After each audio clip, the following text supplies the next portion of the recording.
Want to bring in now former Secret Service agent and chief executive of Python Security Consulting, Donald Lane.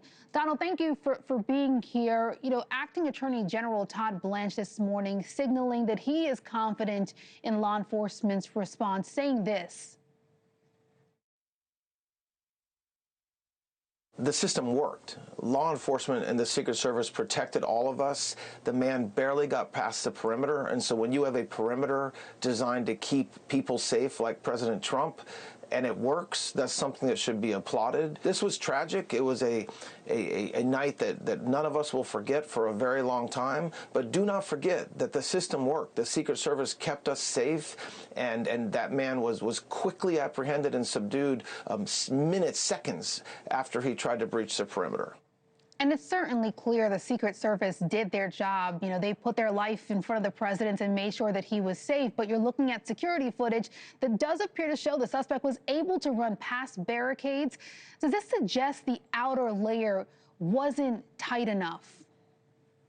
I don't know that it wasn't tight enough. I think what it boils down to is the venue here, because you have people coming and going.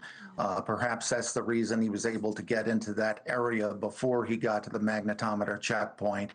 But the checkpoints are there to vet people coming through that narrow corridor, and that's what happened here. Even though he bull rushed it, they were able to stop him.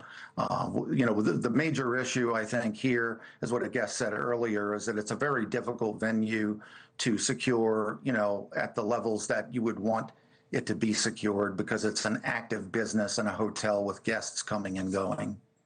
You know, the manifesto explains that the suspect was targeting the Trump administration, not law enforcement.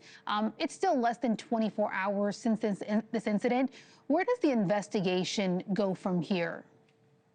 Well, from here, you know, they're going to investigate everything about this individual, any social media that he has out there, any electronic communications he may have had, text messages he may have sent, to get an idea of his background and what further motivated him into these actions. How was he radicalized to the point that he would do something this extreme? What was his mental state? Because obviously it was not well. And so that's kind of where the investigation goes. They'll also take a look at security and how that was performed, how the advance was performed for this particular event, and the response of law enforcement, which, given what they had to deal with, they did an excellent job. You know, I know it's early, but I'm curious, speaking of, you know, the review that's going to happen over security, are there any early lessons that could be learned about security moving forward? And maybe even, are there any conclusions we shouldn't be drawing too soon?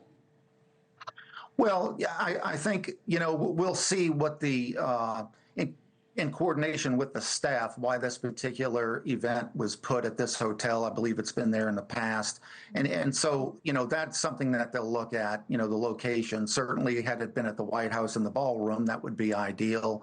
That wasn't possible and won't be possible for a little while.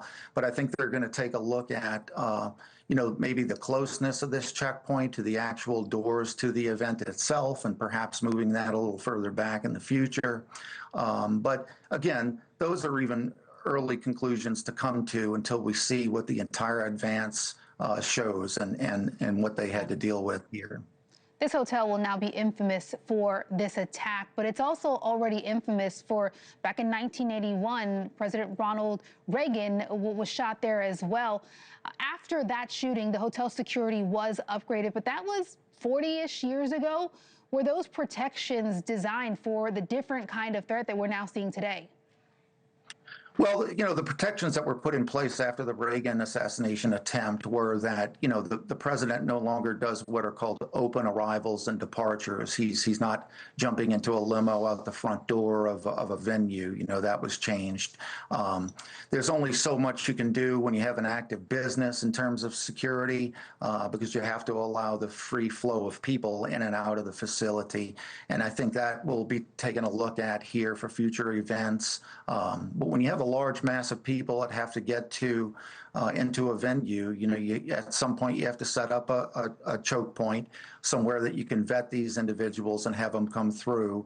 We'll see if perhaps they could have pushed that back a little further from where this individual was. But the bottom line is, given what they did have to deal with, the rings of protection worked. They were able to stop the perpetrator, and they were able to evacuate the protectees, and the individual did not get into the actual venue where his targets were located. So from that perspective, I think it was a successful response and successful in terms of the security for the event. Donald, I'm out of time, but really quickly, I'm just curious, as a former Secret Service agent, what are your thoughts, for current active agents who are now dealing with these kind of attacks more and more often, and have you spoken with any of them? I have, just last night I spoke to a good friend of mine saying, goodness, that the job's gotten so very much more dangerous than it was when I was on the job. And, I think, again, it goes back to a lot of different factors. I think rhetoric has something to do with it. These folks becoming radicalized because of what they hear. They're already not in their right minds, and so they're motivated to act. But yes, it does worry me for colleagues that are on the job still. And I wish them nothing but the best, and that they take care of themselves and be safe. We do as well, and we thank them for their service. Former Secret Service agent Donald Lane, thank you for joining us. You bet. Thank you for having me. All right, the shooting shocked leaders across the world. More on the international reaction to the harrowing event.